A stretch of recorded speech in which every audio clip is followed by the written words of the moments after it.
We're extremely happy to have our friend Annette, who's a fellow at our institute, also a professor at Meiji. You came to hear her and the panelists and not me, so I'm just here to tell you a few things. I'm Robert Dujarric, by the way. I run ICAS here at Temple. If you have a mobile phone, turn it on vibrate or silent. If you're not on our mailing list, you can give us your business cards and we'll add you to the list. And also, last but not least, these events are free, but they're not cost-free to us. On top of this, we're the only university in Japan that doesn't get a yen from the government. So we encourage you to make a donation to our donation box. And without further ado, the mic is yours, Annette. Thank you very much. Thank you. Yes, yeah, I'll start off with the introductions. As Robert said, I'm Annette Bradford from Meiji University. Thank you for coming to listen to us talk about English medium instruction in Japanese higher education today. We are supposed to have 4 panelists. Hiroyuki is yet to join us as his plane got delayed due to yesterday's typhoon. He's flying in from Kobe and should be here within the next 5 or 10 minutes. We also have Juanita Heigham from Nagoya University of Foreign Studies and Jim McKinley from the University of Bath, who did fly in from London today and got here at 1:30. So he was delayed too, but managed it. So for the last few years, we've been working together on a book that examines the recent growth in classes taught in English at universities in Japan. And today we're going to introduce the contents of that book to you and talk more in depth about the chapters that each of us have authored. After the presentations, we welcome questions and discussion. We've got a nice small group today, so hopefully we can engage in a lively discussion. Excuse me. So to start off, I'd like to give you a brief overview of English medium instruction in Japan. As many of you know, over recent years, our universities have been conducting more and more classes in English. And the most recent figures from MEXT, the Ministry of Education, say that you can study at least one undergraduate subject content class in about 37% of Japan's universities and in about 33% of Japan's graduate schools. It's possible to graduate with having taken classes entirely in English in at least 24 universities. 24 is the government's count from 2014. We know for a fact that it is more than that. And the government also says you can study a graduate degree entirely in English at 88 universities. When we talk about English medium instruction, or EMI, we follow the definition put out by MEXT, which refers to courses conducted entirely in English, excluding those whose primary purpose is language education. Thus, EMI refers to the teaching of academic content through English in classes that do not focus on language teaching or language learning goals. So my co-editor of the book, Howard Brown, he couldn't be here tonight. He lives in Niigata and it was just a bit too far for him to get here. But he sends his well wishes. And we've been working on this book for about 3 years, and we wanted to put together a book for higher education practitioners, researchers, policymakers, to help people more clearly understand why English medium instruction is growing in Japan, how it's being implemented, what challenges it faces, and what the impacts of this growth might be.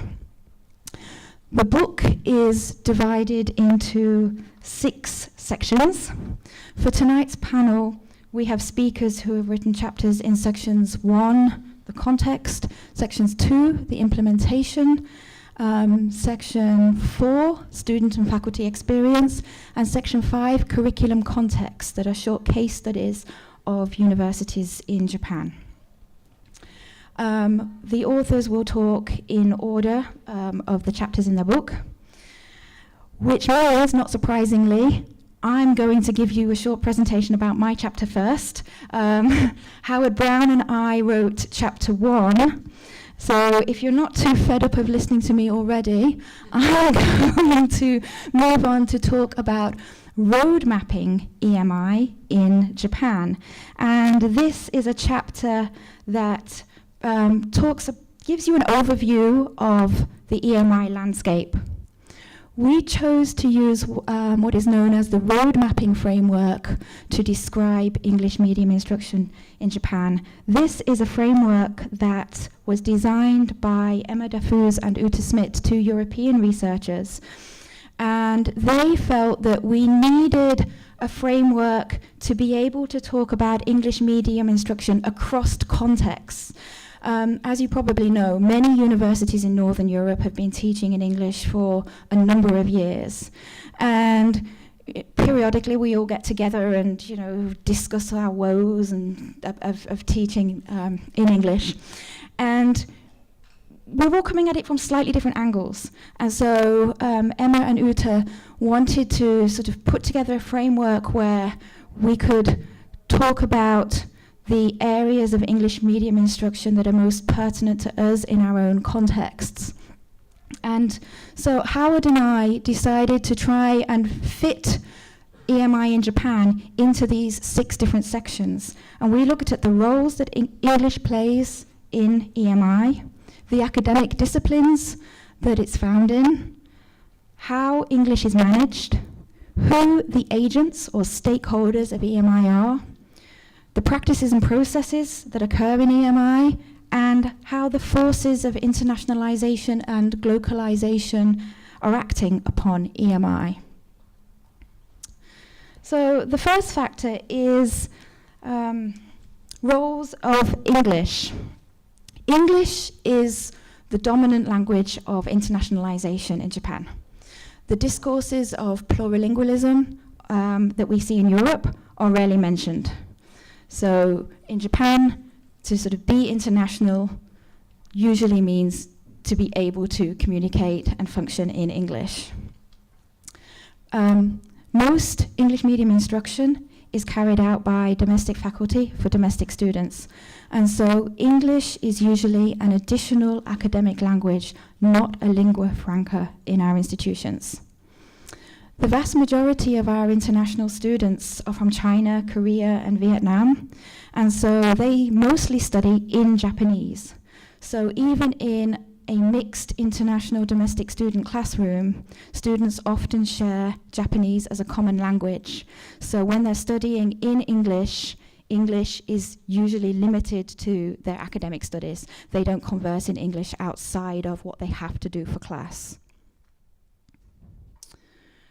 The academic disciplines that EMI is found in Japan are currently diversifying.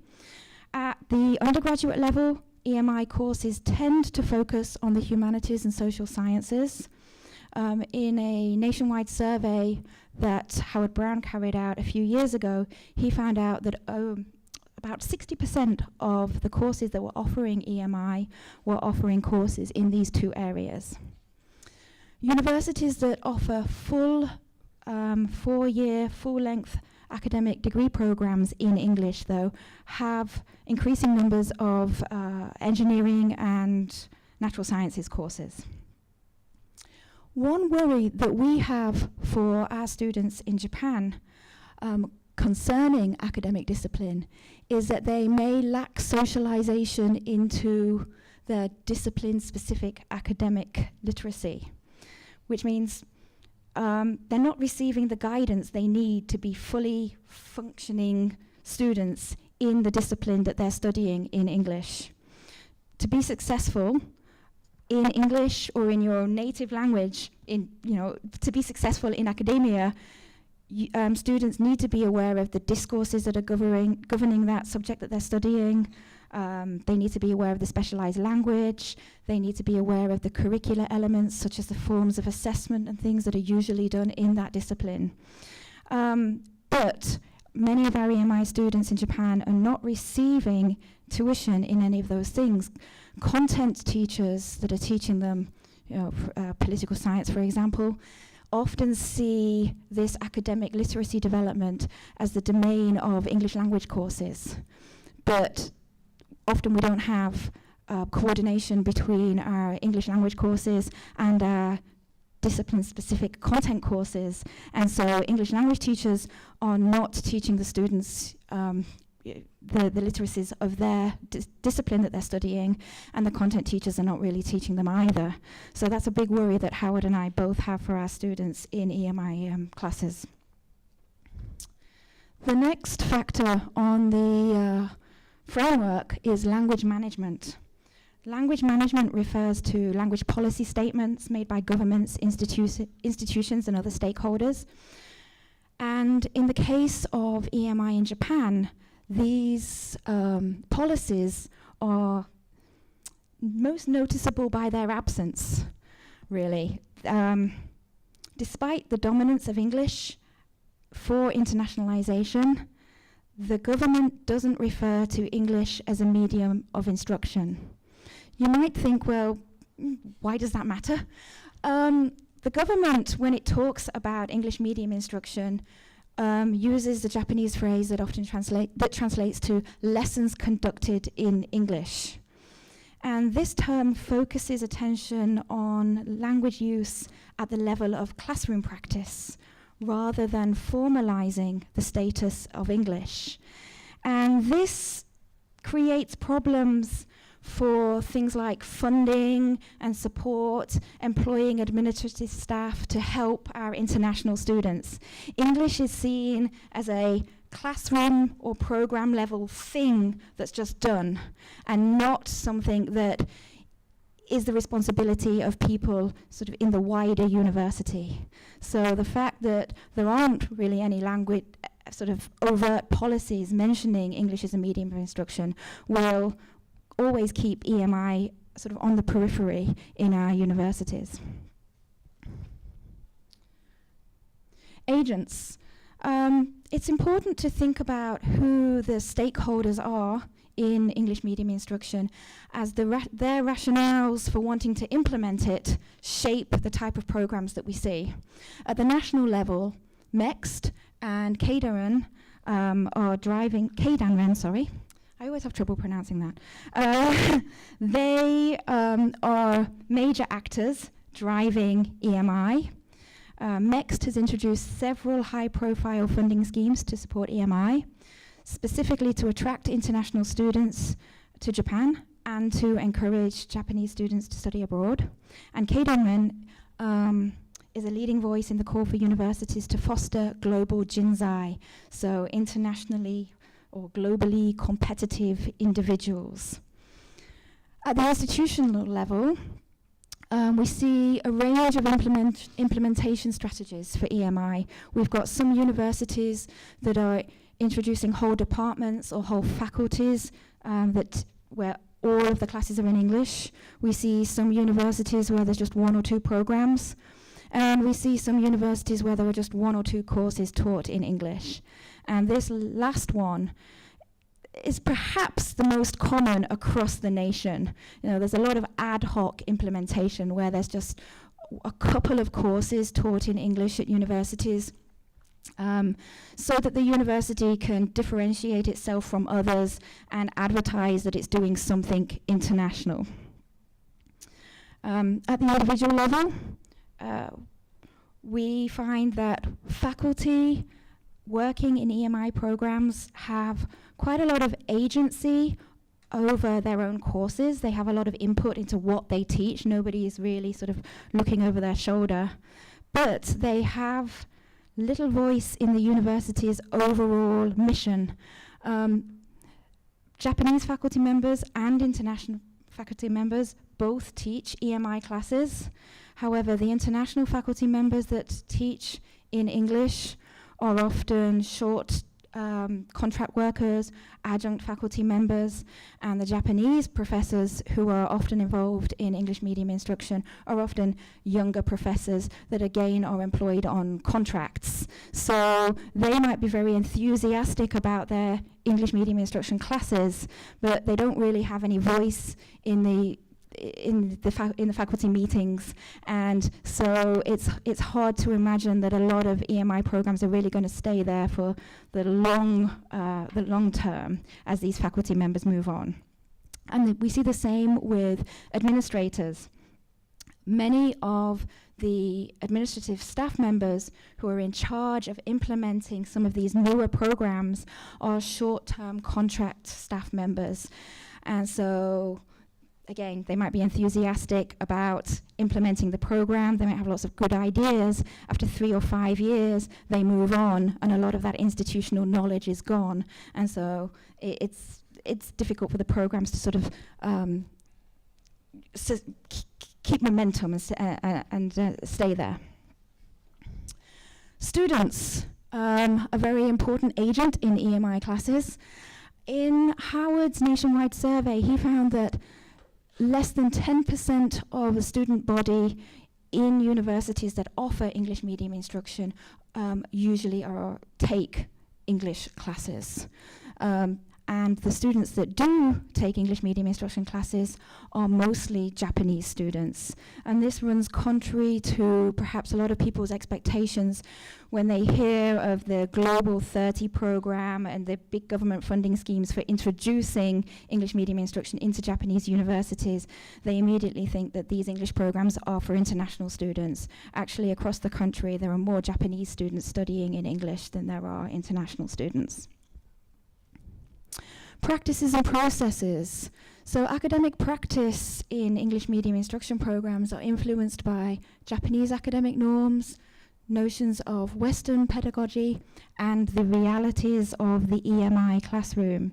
So as you might have guessed, traditional academic norms in Japan are influenced by Confucian pedagogy, with the teacher as a model from which students learn. Lecture is still quite prominent in Japanese classes.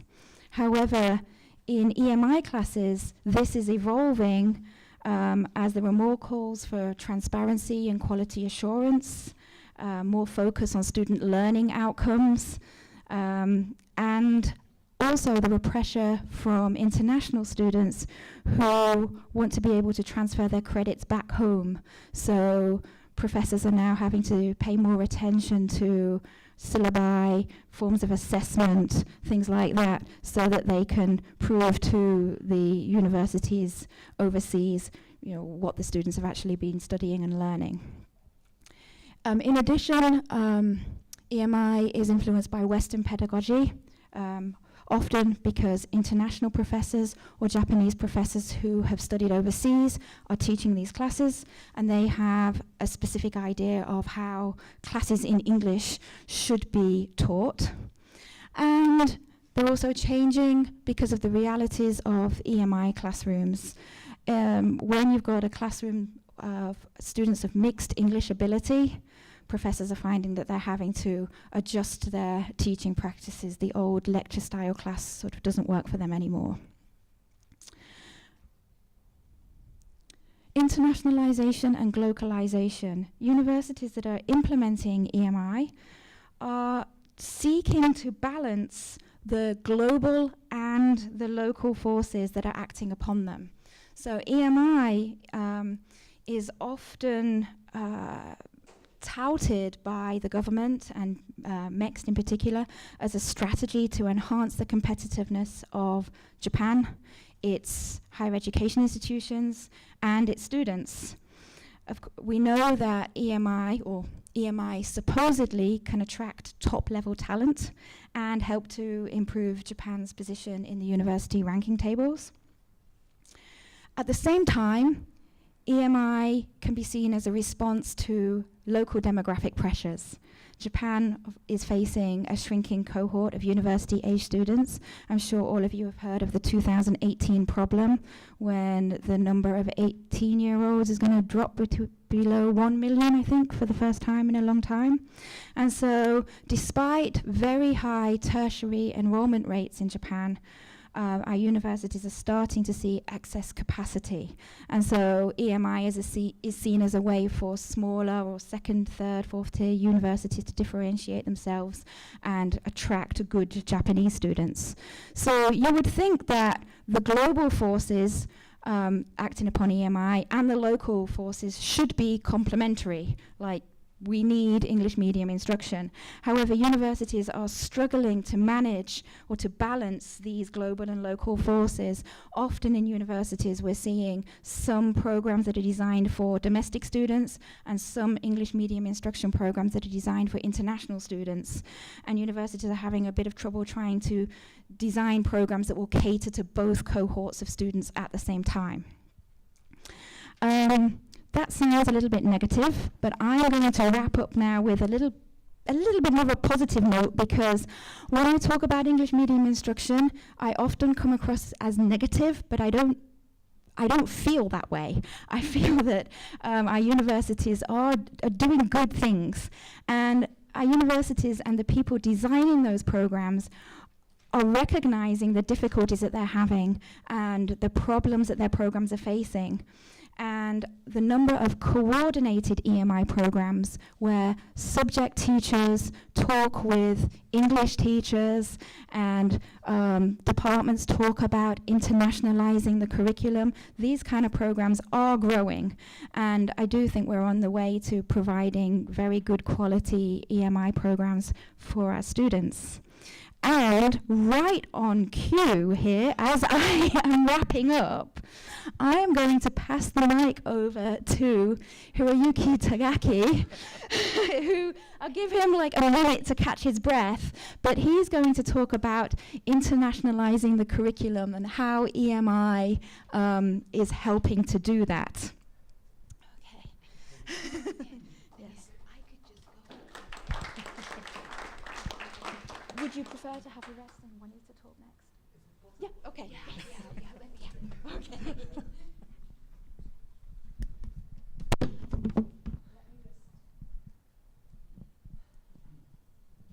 She's got to jump over to me. And I just have one slide. Well, good evening, everybody. My contribution to tonight's talk is going to be the voice of the students, specifically international students in an undergraduate EMI program. International student satisfaction is a challenge all around the globe. And for Japan, which is relatively new to EMI and has a tendency towards monocultural mindset, it's a significant challenge. And I think it's one that perhaps not all universities really recognize the importance of. The research that I'm going to talk about aimed to investigate the lived experience of international students in attending a university that received Global 30 funding and now is part of the Top Global Universities Project. I interviewed 23 students from a wide variety of backgrounds, from Germany to Indonesia to Malaysia, Uzbekistan, United States, China, many different countries. And while these students had positive things to say about their university experiences here, the chapter focuses on the challenges that they had and the ways in which they felt that the university hadn't really met their expectations and in some cases hadn't really met their needs. After looking at the transcripts of these 23 interviews, I kind of just grouped the information into these two categories here: academic concerns and non-academic concerns. And I'll just talk briefly about these two groups. First of all, with the academic concerns that the students had, what I heard again and again was problems that they had with the linguistic abilities of their teachers, that they couldn't understand the teachers well enough, or the slides that the teachers used during the class that were difficult to understand.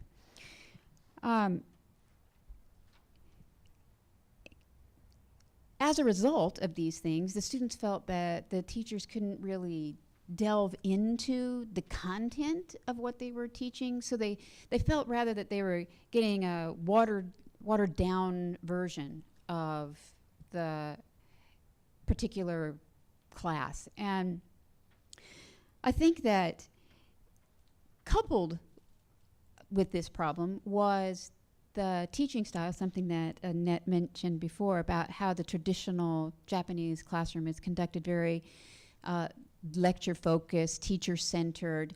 Many of these international students came from educational backgrounds where they were used to very interactive classrooms, project work, group work, and they were disappointed to find that the majority of their classes were lecture-based, where they didn't have the chance to interact with their classmates.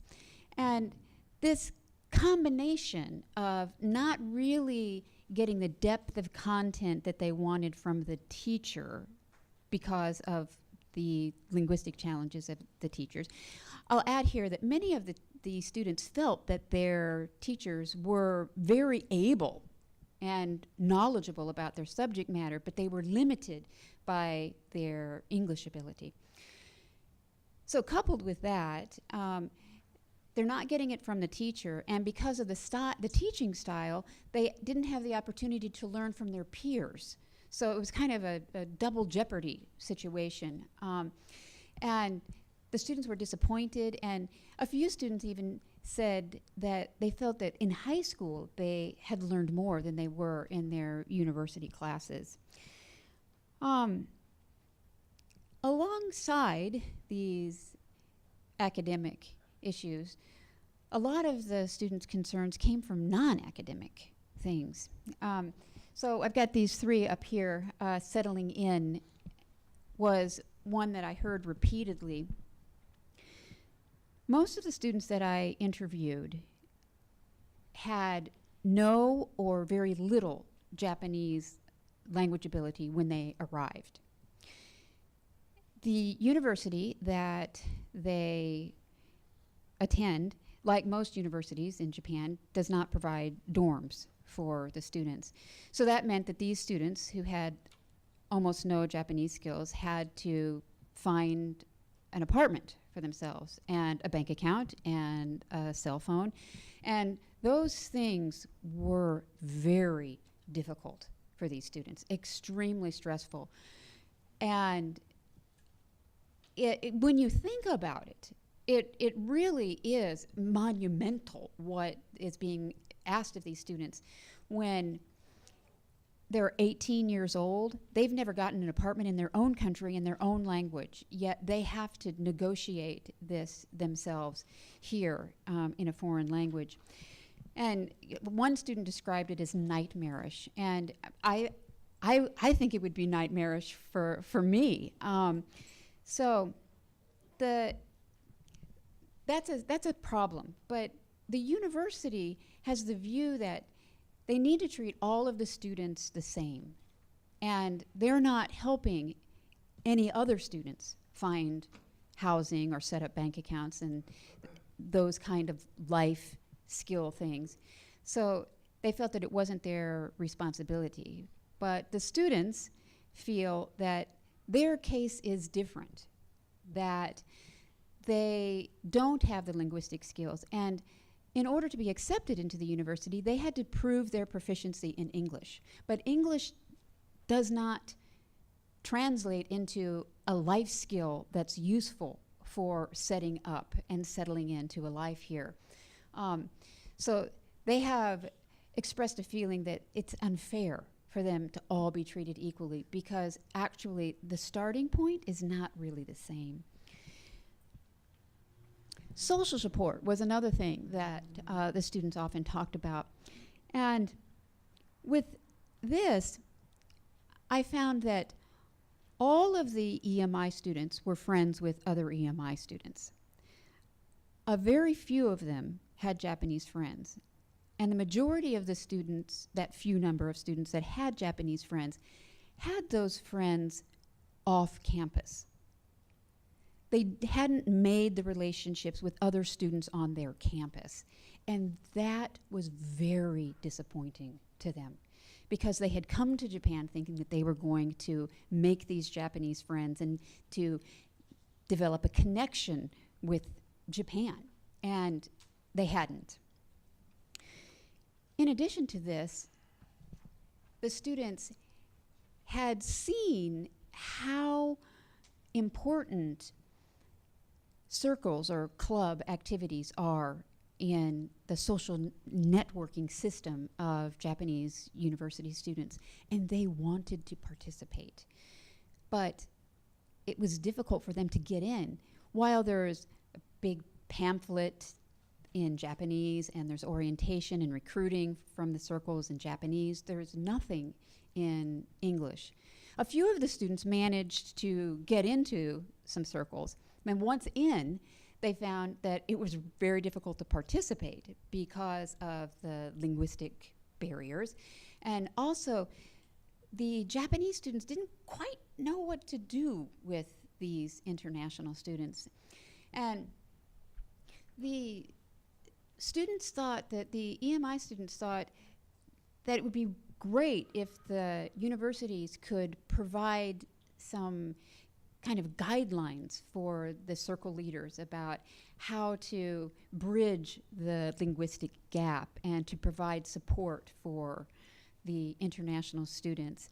And that seems like it would be beneficial both for the international students and for the university, because one of the goals of having these EMI programs is to spread the international experiences throughout the local community. Moving on to communication. Here, the students talked about written communication. And here I'm talking about posters that are around campus, flyers, or forms, documents that have to be completed. They came in different varieties. There were forms that were in English, forms that were in English and Japanese, forms that were only in Japanese. And for the things that were only in Japanese, the EMI students felt they had no access to that information. They felt shut out, that there were these secret areas that they didn't have access to. They also found with the English on campus that there were a lot of mistakes. And this gave rise to them not really understanding what those things were. They didn't have confidence about that. And also they found them pretty funny at times. And they had a good laugh about that, but in actuality, that undermines their confidence in the institution when they find that they can't even get basic forms in correct English. Alongside that was spoken communication. Again, the students were required to prove their English proficiency in order to enter the university, and they were a little surprised to find how few people they could communicate with in English, including staff, faculty, and students. And they felt, when they would approach staff and faculty, that at times those people seemed to resent having to speak to them in English, that it was a real inconvenience for them. And that's a really demoralizing experience, to think that you're a burden to someone. And after time, these students asked fewer and fewer questions of the staff and the faculty, and they turned to their EMI friends who were fluent in Japanese to get the help that they needed. And it really gave them a sense of powerlessness. And this is a time where these young people are supposed to be able to search out new information, to process that information, to direct their lives. And they're unable to do that. And they're relying on their friends, almost like a parent, to negotiate things for them. And that's not the idea of the growth that they would experience as university students. So that was also a common disappointment that the students felt. We see now a big push with EMI programs to draw in international students. And what Annette was saying about how the actual number of international students we have in these EMI programs is relatively low. So with that push, there is a lot of time, energy, money spent on recruiting those valuable students to join these programs. But in order to really build those programs, we've got to consider the satisfaction of the students that are in the programs that we have. And we need to be equally willing to spend time, energy, and money on supporting those students once we have them here. And I think it's really important that we listen to their voices and learn from them in order to improve those experiences, because the final benefit will be very positive, both for the students and for the universities themselves. And with that, I'd like to turn it over to you, if you are, have you caught your breath? Yeah. Yeah? Well, thank you very much.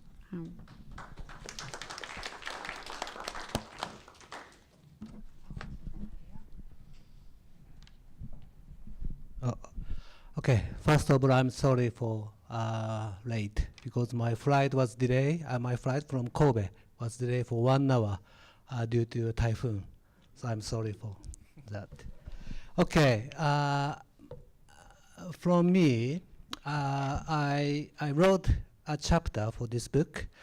My title is Development EMI as a Key for Internationalizing Curricula. Because I'm particularly interested in internationalization of higher education, and particularly internationalizing curriculum. I'm not, my linguistics is not my specialty. I mean, I haven't got any experience teaching English, but I particularly interested this EMI, because this is one of the key elements for internationalizing curriculum. So first of all, I'd like to explain what the internationalization curriculum is.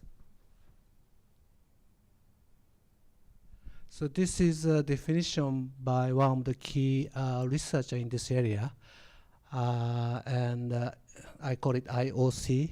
IOC is defined as incorporation of an international and intercultural dimension into the content of the curriculum, as well as the teaching and the learning processes and the support services of a program of study. It will purposefully develop the international and intercultural perspective as global professionals and students. And this is the one of the definition which is used by a number of researchers, but the meaning might vary depending on its context, such as countries or institutions. And I think one of the reasons behind is that the term, particularly two terms, internationalization and curricula, can be differently interpreted and implemented among the curriculum developers.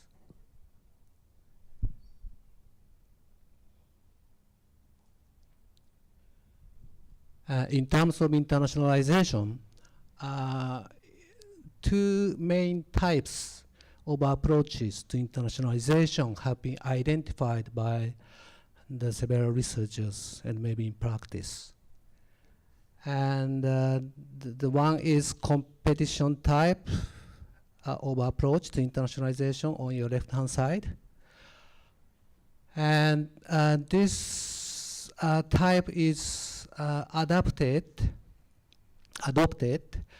by a pragmatic-based rationale that more like I read this.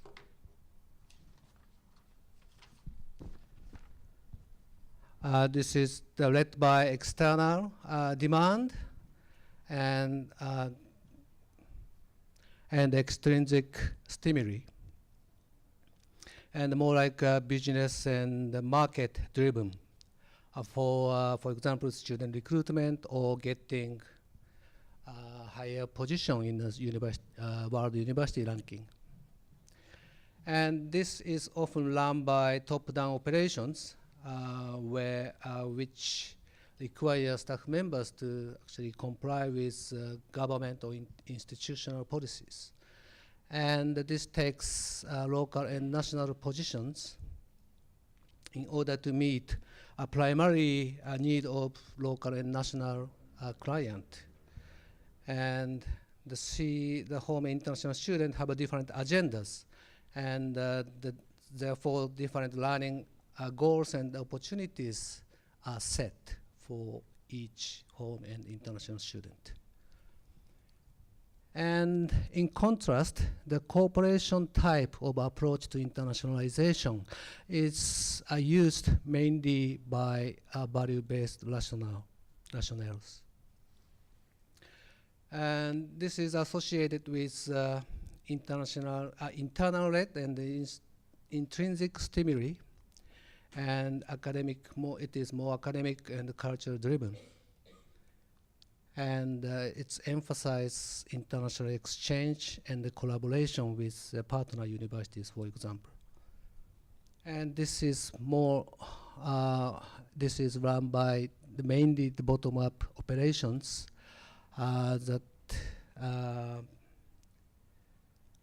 this is very flexible and promote long-term commitment or engagement.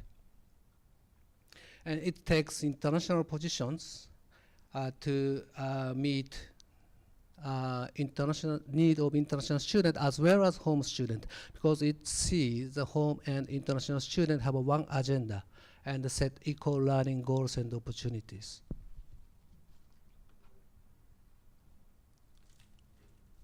And this is curriculum models.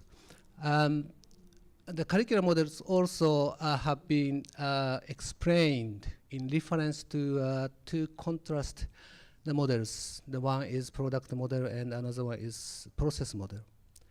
And the product model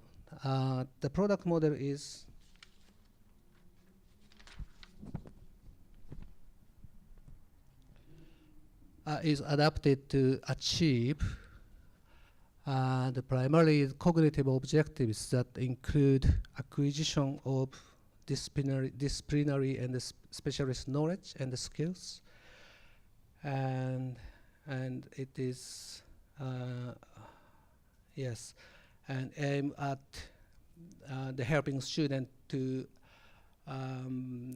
for more intercultural and professional development, particularly for global economy. And this model focuses on more on curriculum contents, and so therefore what is taught and what is learned is very important, and often teacher-centered approach is taken. And in contrast, the process model, it's aims to help students to improve affective domains such as awareness or attitude, behavior, values, cultural sensitivities, and moral responsibility, and intercultural competencies, more like a soft or generic skills. And it's emphasized student personal and social development as a global citizens. And it's the process model to promote the student learning experience, emphasize student learning experience and the processes. And how is taught and learned is important, and the student-centered approach is taken. However, these two contrast the approach and the model. There's no clear distinction between them because they are not necessarily mutually exclusive, and they are rather interrelated as like a continuum of each end. And it is unlikely to be totally dominated by either of it.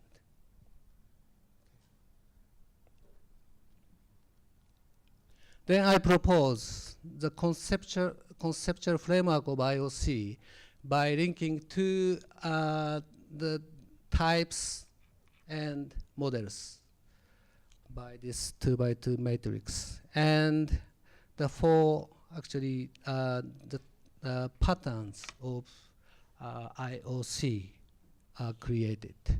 Comparative product on upper left, and the comparative process on upper right, and the cooperative product lower left, and the cooperative process is lower right. And on this framework of IOC, I actually conducted the case study of Japanese university, including national and private institutions, and see how the EMI has been developed. And I analyzed the drawing on this conceptual framework.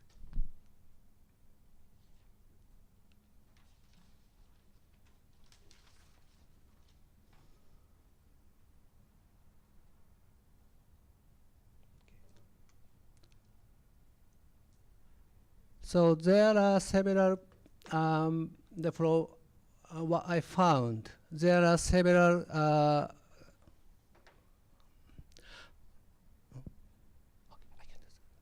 there are several commonalities in the initiatives of those universities. They are categorized into, they can be categorized into a competitive product in upper left. Well, I found that the initiatives, the government policies and the funding have been the main drivers for the development of EMI of those universities. And they have expanded the number of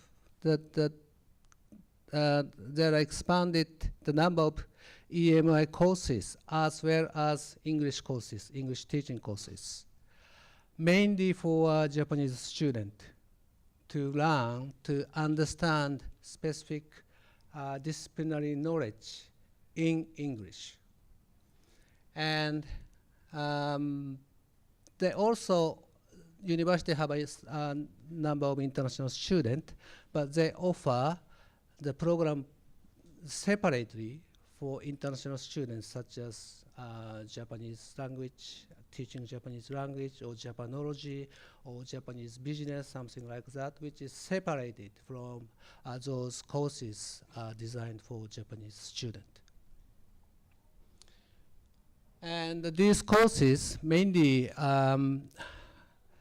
aimed at helping the Japanese student to improve their English language skills as well as the knowledge in English, understanding knowledge in their specialty in English, in order for them to be able to study abroad, or maybe to be able to work in international context after they graduate. Because that the government actually want, like a global, its government expects them to work international context and to enhance competitiveness of Japanese companies, or as a result in Japan itself. And yes, and while the EMI has been developed mainly in this competitive product pattern, the further development of EMI has been identified. in the cooperative process pattern.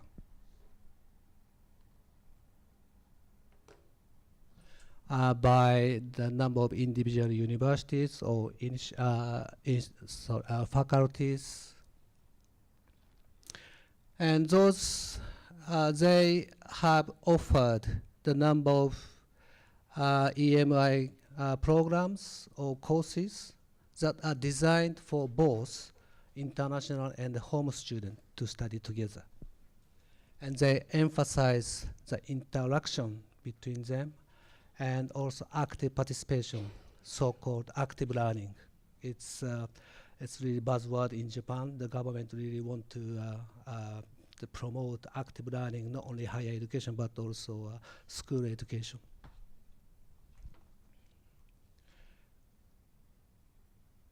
And so those programs aim to help students to acquire not only help them to develop their intercultural competencies as well as the knowledge, but beyond their speciality, more interdisciplinary or more generic knowledge, as well as the specialized knowledge. And those universities also offer a number of activities that students can interact with international students in and outside classroom. And so actually the university tried to internationalize the campus in order for them to be able to have an international experience and also develop the intercultural competencies at home before studying abroad or without studying abroad. So in this view, although there are several issues for further development of EMI in this pattern, cooperative process pattern, I would argue that there appear to be a kind of the transition in the development of EMI. Okay, that's all for me.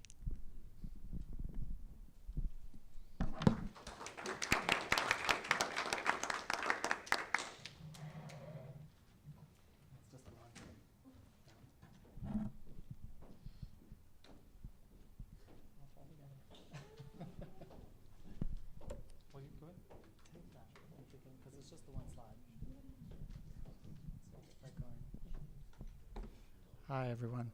I'll keep it brief, because I know you probably are dying to ask some really important questions. I had the shortest chapter in the book, so I might as well make it the shortest presentation for my segment. But I'm going to be talking with you about a specific case study that I conducted at one of the universities that was selected for these projects funded by the Ministry of Education, and that is Sophia University. I taught at Sophia University actually for 11 years. I'm now in the University of Bath in England. In my 11 years at Sophia, thank you. In my 11 years at Sophia, I actually, as a tenured associate professor at Sophia, I didn't know that we were involved in any of these projects. This was not actually commonly known. I don't know how much those people who work at the other universities actually know all that much about what's expected of them by working in these universities, what kind of impact it has on them. At Sophia University, I think a lot of it was that the funding really went toward the creation of new programs, which was something that was part of the design of the money that was given. But one of the things to note about Sophia University, I'm used to having to introduce the university and tell people all about it, but you know Sophia University, yeah. But you know that it's the home of, correct me if I'm wrong, but the oldest EMI program, English medium taught degree program in Japan, 1949 it was created. And so really in that sense, that program, which is one of the 3 that were involved in the case study that I did, already met a lot of the requirements that were, or the objectives of a lot of the projects. And we see that a lot actually in the G5 universities where they have these English medium programs already in place, and so they already meet a lot of these project requirements, but they do more with them. And for the latest project, the Top Global Universities project, Sophia University is, as a global traction university, providing examples, providing a model for other universities to globalize in the internationalization of higher education. So on this slide, the thing about Sophia University, I think one of the things for me with wanting to do this study, which is how I learned actually about Sophia University's involvement in these projects, was because a professor in the Department of English had actually asked me to read his draft article about the Global 30, I think in the days when it was being very highly criticized. And as I read through this article, I thought, yes, indeed, what a failure, right? And I think, as I read through these critical articles about the Global 30, he didn't publish it, by the way, but this article, I think one of the things about it was it's easy to be critical, I think. It's easy to criticize these projects. I mean, there's a sense that they are ambitious. There's a sense to where you can say that they're poorly designed or poorly executed, but I mean, we can say this about most projects. And I think there's a sense that I wanted to look at what Sophia University was doing. I wanted to say, well, okay, yeah, Sophia University gets credit for already having these projects or having these programs in place. But what is it about these programs that allows Sophia University to have the reputation that it has and to continue its participation in these projects? So that was really where my questioning was coming from. The successful implementation of EMI programs, and I looked at them in 3 different faculties.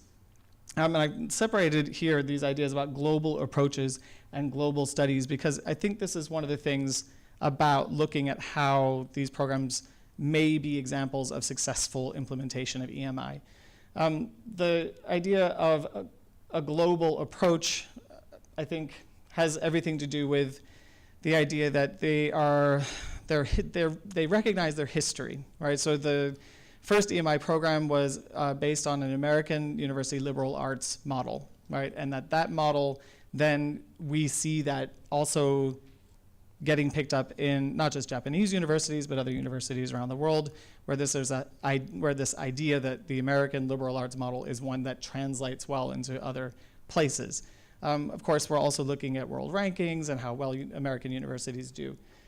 In terms of global studies, it has this idea about this kind of human capital, right? And we're creating global citizens in our students. And I think the thing about that's important is recognizing that there is an important movement away from the American model or Americanization of higher education, and one that's maybe potentially towards something that's more global. I'll try not to be too idealistic about all this. I did actually leave Sophia, so I don't have to actually say nice things about it. They're not holding me accountable. So in this table, this was a construction, my analysis of these 3 different programs at Sophia University using a global English as language teaching framework. And so it's not just a traditional English language teaching, it's global English as language teaching, which comes from Nicola Galloway and Heath Rose's work in their book, Introducing Global Englishes from 2015. And their model actually is a kind of adaptation and building on Jenkins' English as a foreign language versus English as a lingua franca. So you're sort of looking at the elements, right? Where do these points meet? And looking at how then, in the ways that these programs do or don't address them, we can describe them as successful implementation of EMI. So in the 3 different programs, I won't go through all of them because I know that we'd move on to questions rather than listen to me waffle on in my jet-lagged state. But English Studies, this is the actual English language department at Sophia University. This is one of the most competitive English language departments in the country. Their acceptance rate is very low. This program is not an English medium taught program. It has some classes that are taught in English, but the majority of classes actually on offer are conducted in Japanese. This means that some students may choose to take more of their classes in English than in Japanese, but essentially what we see here is a mix. This is the program that kind of sticks out a bit, because you'll notice that otherwise the liberal arts program, so that's the Faculty of Liberal Arts, that was once known as, not Institute, but the Faculty of Comparative Culture, and before that, right, this is the original English medium taught program. Green Science on the right is Sophia University's response to some of the funding that they received from the Ministry of Education. So they created this English medium taught program in the hard sciences. And so the way that this study was done was classroom observations and talking with teachers in each of these programs. And so the thing I think to notice is that there are strengths depending on what it is that they're doing and what it is that they're trying to achieve according to the cohort, according to the group of students who are there. In terms of the English Studies department, the students there were already fairly proficient in English. I mean, this is highly competitive. One of the important factors for acceptance into the program was a high proficiency of English. So these are a lot of Japanese students who speak English very well. They had some Korean students, some Chinese students, and that was about it. Liberal arts, this program is made up of a mix of students who come from international school backgrounds. This is the place where a lot of the students from the United States, from other countries, come over to do their full undergraduate degree in this program. They take all of their classes in English, except for the Japanese language classes. Green Science was technically the same thing, but just in the hard sciences, which was the one area that was missing from the liberal arts program. The thing about the Green Science program, though, is that it was very small. Actually, at the time I did the study, it had 11 students. And these students were more from what we are seeing, actually more development. So we're seeing them more from East Asia and Southeast Asia, and they were in that program. So I think the thing to note basically is this global approach, right? This idea that we're looking at the way that English is more of a lingua franca in these environments is the key, really. Being able to recognize that the English that gets used in these places is being used among non-native speakers of English, that the audiences that they're going to be targeting in their use of English are non-native users of English, that the English that they're using is not the subject, it is the tool. So in liberal arts and in Green Science, no one is an English major, right? The students aren't studying English, they're just studying in the medium of English. Whereas in English studies, they are actually studying the language, but they do also take content classes in English. And so all of that amounts to this idea that if we can avoid difference perspectives, if we can move away from the monolingual bias, if we can do these things, that we can find some advantages in a program that's been around for a very long time, and there's kind of the way that that program has influenced the other existing programs at that same institution. And those influences should ultimately amount in recognition of global citizens and creation of global citizens. So it's tricky, right? Because there's an idea that we want to be able to address the interests and the needs of the students in these programs, but talking to the teachers in these programs, they don't know about it the way we talk about it up here. They don't know what EMI is. The last faculty development workshop I did at Sophia was explaining to everyone in the Faculty of Liberal Arts that they are in EMI, and they're all looking at me saying, what is that? What do I do? I don't understand, right? And it's that level, right, of understanding in these places. That gives us some opportunities. We get to define for them what these things are and how they can address them, right? We don't have to take traditional approaches to these things because the people teaching on these programs don't know those traditional approaches anyway, right? So if we can stop, take a look at some of the examples that are working, some of the ones that aren't, even in these examples of good implementation of EMI, we can say that there are some really good opportunities here for other universities to use Sophia University as a model for good implementation of EMI. And I think that's probably all the voice I have right now. So I'll give this back to Annette. Yep, and we'll. Yeah. Thank you very much. We have about half an hour for Q&A. So I'd ask you, Annette will lead the Q&A, but if you have a question, walk up to the mic so you can be recorded and filmed. If you want to remain incognito, you can speak from your chair. So Annette, the floor is yours to invite. Okay, yes, please.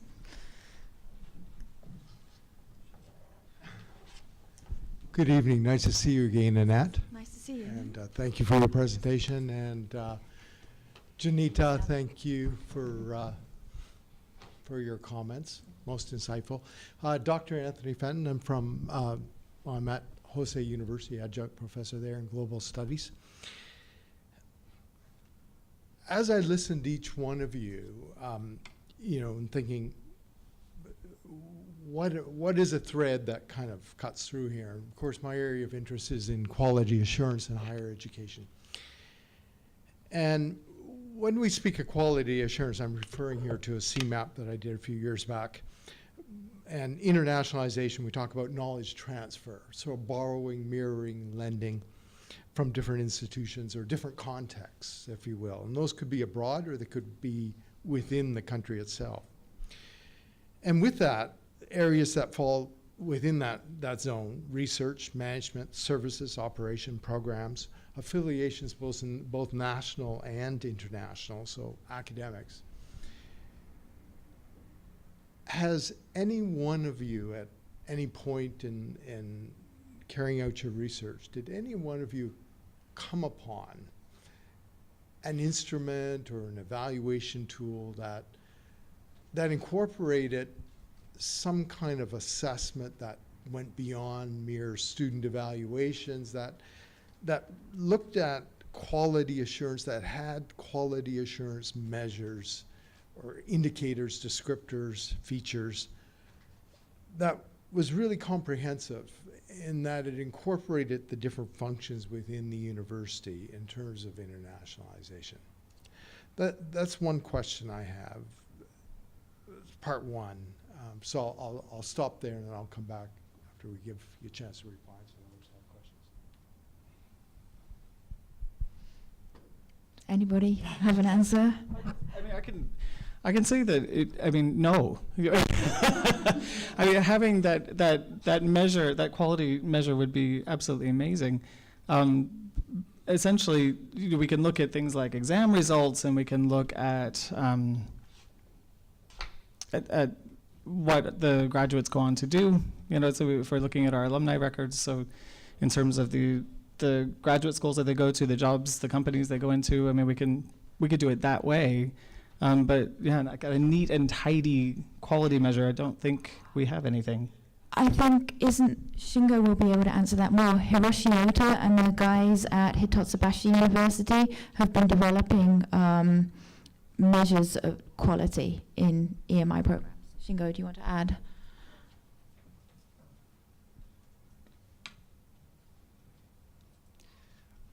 I think I had to say that all the effort has not been completely accomplished the goal. But one thing is that OECD is trying to set up a assessment scheme for AHERO, is a learning outcome assessment. But in terms of internationalization, there are a lot of organizations, including particularly European associations, trying to set up assessment tool for internationalization. It's a more comprehensive internationalization, and the German model and Netherlands model. I can send you some link of those assessment too, but it doesn't really tell you more. It's assessment of the organizational effort to be internationalized, and also organizational effort for the quality assurance. And actually, the day after tomorrow, we have a special meeting invited inviting John Hazick from Michigan State University. He started a comprehensive internationalization scheme. So we do a sort of good practice and good practice model, talking about peer review, series of peer review for the internationalization. So those activities are existing, but you have to choose. One more thing is IAU, International Association of University, started recently. ISAS is a International Strategy Assessment. I forgot ISAS, ASAS. IAU have Internationalization Strategy Advisory Service. So it's a number of activities going on, and I think you can choose, depending on your needs, you can choose one of those assessment too. Thank you. I am a graduate of Sophia University at the graduate level, and only the comparative studies in the business department only. So that's a very narrow survey of one. But I've considered my studies there for a couple of years extremely helpful. I graduated in 1980 now, so I've been here all that time.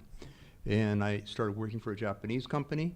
In the early days, it was extremely helpful to understand what is going on here. And I had language challenges. I studied 3 years before coming here, but I still had language challenges, particularly at the departmental level and such. But it gave me some basic groundwork. And I don't think you can really, every individual is quite different, so I don't think you can put it in a graph and have bars of successes and such. I can only give you a testimonial of one. But it's been pretty good for me, and I've been here for a little over 40 years. So it's been good for me. My question is, when I started working, I was the international guy. Worked from the automobile business for 21 years, and my current job's cutting tool. Only Japanese companies, never worked for a foreign company. Only Japanese companies, but I was the global guy. The first job, it was going to Africa, the Middle East, Southeast Asia, basically to teach people how to sell trucks.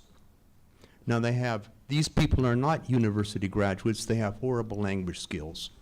So my manuals was mainly around cartoons and also role-playing and practice. We're out on the truck and we're giving presentations. So question number one is, how much of nonverbal communications, cartoons, gestures, whatever, to make everyone understand? The next is not a lecture. We're going to have you go presentate something. The truck. You're going to talk to each other. You're going to negotiate. I'm the business guy. So the next is role-playing and practice. What kind of role-playing and practice is going on? That's where I got my greatest, let's say, praise. Not from my lecture. Put the whole group to sleep. But when I get them talking to each other and solving problems amongst each other, and I'm back in the back of the room just watching the groups, that was extreme. So that's my second question to you. Let's work on those two. Thank you very much. Thank you. What I found when I was doing my research, talking to Japanese and international faculty members who were teaching on English talk programs, was that obviously people who have a language teaching background, who are then moving on to teaching content classes, they've had, by and large, teacher training in those kind of activities. So they incorporate those activities into their classrooms without thinking. But what I thought was especially interesting was when I was speaking to a lot of the younger Japanese faculty in particular, they were just kind of figuring this out by themselves. I mean, obviously, usually to become a professor, you don't have any teacher training, right? You do your PhD, you teach, right? And a lot of the younger professors in particular were saying, You know, I've realised that I've got people with different English levels and with different academic and cultural backgrounds in my classroom, and I've got to figure out a way of how to make them understand. So I'm putting them in groups, and I'm recognising who's the strongest person, and they can work with that person, and they were doing all of this without teacher training, and I thought that was really exciting and encouraging, because there isn't enough teacher training, and it was just nice to see people working it out themselves. I don't know if anyone's got anything else to add to that. Yeah, no, I was thinking about the initiative, you know, that people have to take, because we don't necessarily have these things in place. And I felt it was interesting, I mean, at Sophia University, I think one of the things that was hard for me was speaking to other universities about what we did in the program where I was teaching at Sophia, because so many other people were saying it's not transferable, what you do, right? You're working with students at a level that we don't have, right? So none of this stuff is going to work for us here. But one of the things that I worked on at the end, and it ended up in a chapter coming out in a book with Springer. We're not advertising Multilingual Matters, right? So it's another publisher. But anyway, it was a chapter on the contextual literacy that we were teaching our students. And it was this point about their ability to react and respond to each other in a given situation. So role-playing, essentially. This was inspired by the Japanese historians in the department who developed a role-playing game that involved real characters from history. They have a couple, but the one that they were working on was the Akko incident, so the 47 Ronin, the samurai. And this is something that Ann Jenkins can comment on that, because she's done it. But this activity, the thing about it, and that the way that it works with different students at different levels, and being able to then branch out and use them as skills in any industry, you know, was what we were aiming for. And so this was the thing that they managed to do. They had to present their ideas that were prepared in spoken form. They had to do it kind of in character, which I think helped a bit, because there was this sense that, well, you know, it's not me speaking, it's the character. And then their interactions with each other was a debate, right, that on a particular topic. Real moments in history, actually, it was interesting. But of course, the outcome could be completely different from what actually happened historically, which was pretty exciting. One of the games that we played was you know, ancient Greece, and at the end we had to decide whether or not Socrates was actually executed. And sometimes he lived and sometimes he didn't. It really depended on the students. But that interaction, what the students fed back to us later, was that in their job hunting, in their 4th year, they had sessions in the job hunting process where they had to sit and debate with each other. And they had those skills and they were able to do it. Students then in companies have written to me later to talk about how they felt that what they did in that session formed their ability to argue and to be creative with the language, to find ways to communicate their ideas when they didn't always necessarily have the words, and not necessarily themselves, but the person they're communicating to didn't have the vocabulary, right? So they had to find creative ways to do this. And sometimes this did mean drawing things and cartoons, and you know, there was that kind of level of recognition, right? That the students were saying to themselves, we have a goal, we have an objective, how can we achieve it? And I think that's the construction of those types of skills that actually allowed the students from that program to be able to transfer those skills into other situations. Hope that helped. Lots of questions. Just one little thing to add there. I think that universities are recognizing the fact that they have to move away from these lecture, teacher-centered types of classrooms. And organizations like the British Council and all have started offering workshops that they can give to university faculty to give them some skills that maybe they didn't learn on their own educational journey. And the people that aren't doing this discovery on their own, there are other avenues that are available for faculty members to kind of broaden their pedagogical skills. I think in my, Hi. Okay, no, that's fine. After you. No, this is all the same thing. Okay, my question is epistemology level, because you guys said that the stakeholder as MEXT and the Japanese Business Foundation. So if you aim for their goals, I mean, the students cannot compete with other students from overseas. I mean, especially like France. France has a different Ministry of Education. I mean, above the undergraduate level, they have their own organization for graduate level. So, you know, what they are thinking about the framework of epistemology does not fit into the Japanese level. Then also the purpose of learning English is only to do business. Then the framework is, you know, actually much beyond that, like a law school level, and you know, different frameworks do exist. So in the future, they have to, they have to confront more negotiation situations, for example, in the epistemology level. So I want you to think about the stakeholder as rather beyond the two entities in a way. And what could be the possibilities? Do you understand? Mm. Yeah.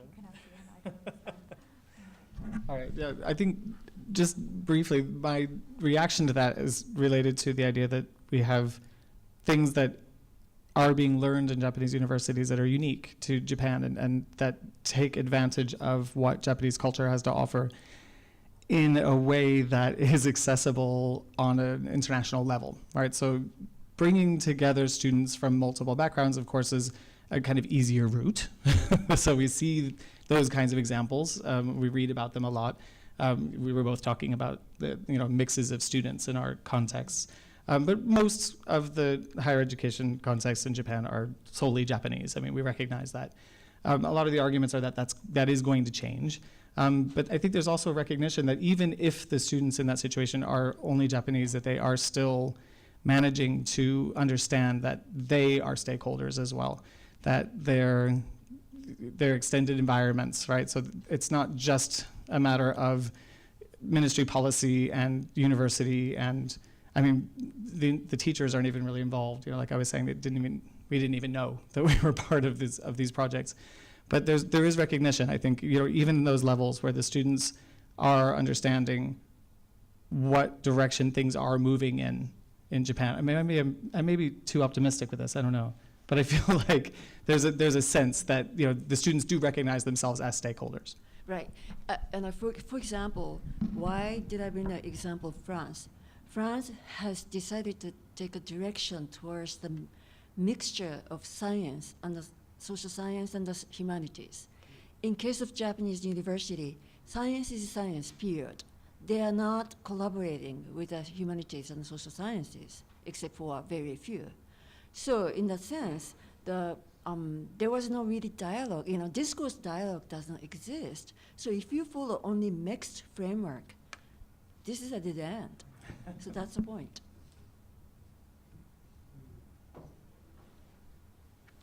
Yeah.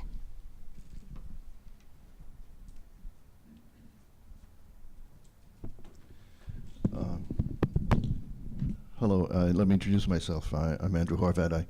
I ran the Stanford program for a little over 5 years in Kyoto, and one of the things we discovered was that students really didn't come for the classroom in Japan, that they came for the out-of-class experience, and so we put a lot of effort into integrating the homestay experience and the classroom language study experience, and then integrate it also with an internship experience so that all these three worked with each other. And we also opened the classroom to university students from Kyodai and Doshisha and so on, in order to create this mix, the idea of promoting friendship and peer learning.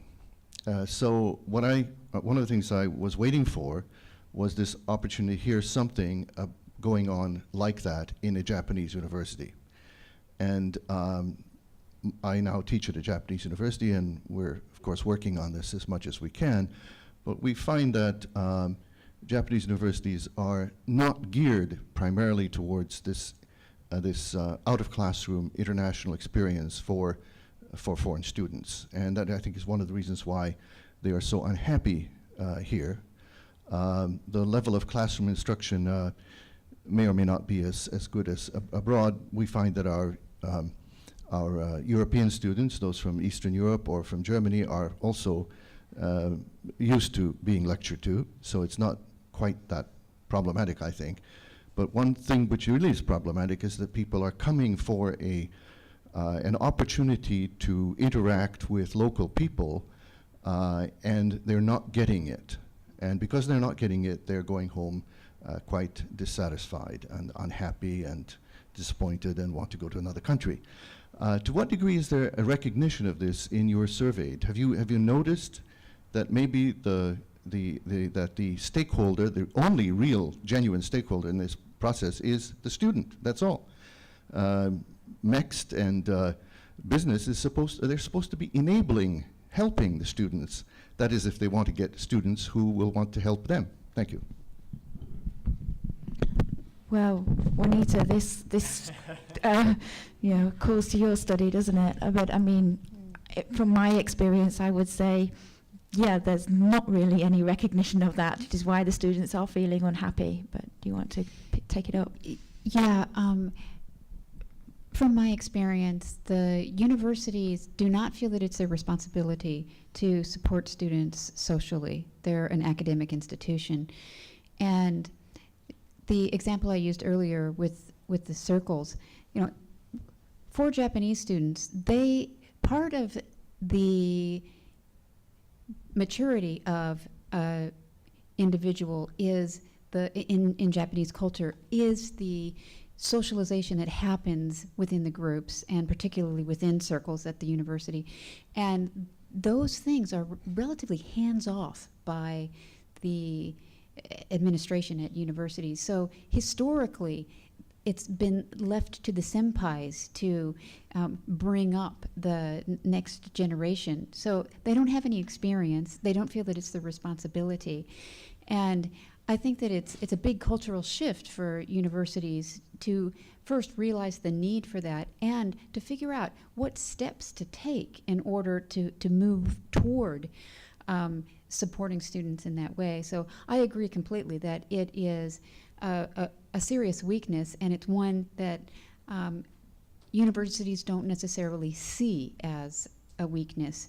But those that do, there is this feeling that it's not really our responsibility. So I think that we have a job to do with our research and to expose these kind of things in order to allow universities to accept responsibility for that and to work towards correcting those types of problems. I'm just going to add, Hashimoto in 2013, one of her biggest criticisms of the Global 30 was that some of these universities, some of the participating universities, were creating programs that had international students completely isolated from local students, and local students weren't permitted to enroll in those programs. But that criticism was taken to heart by those universities, and they've changed their policies. And that's one of the things for Sophia as to why I deemed it as a good example, was because they didn't do that. So there was an integration of local students with international students built into the programs themselves. So it's there's recognition of the problem, I think, in the universities, but it's like Juanita says about social engagement with the students, that it is sort of left up to them. It's up to their initiative, which is part of the remaining problem. I want to add one more little comment. I think that the problem of getting local students and international students to mix, that's not a special problem to Japan. That is very, very difficult all around the world. It's like the $1 million question. So that really has very little to do with the Japanese context. I think it's depending on the international student. I think some of international students, for example, in my university, have get along very well with home student, but some of them tend to mingle with the international student from maybe same country or same culture. But it's also happened everywhere. I think international students tend to be isolated from home student. But I think in Japan, I think there used to be no opportunity for them to, for international student, the home student, to get to know each other in classroom, because there's not many EMI courses. But although now the number of EMI courses is increasing, Japanese students tend to avoid taking those English taught courses because it's they have to work much more in order to get credit from English taught courses. But for some, as the campus is increasingly internationalized, and also student, their English language level also increased, the improving.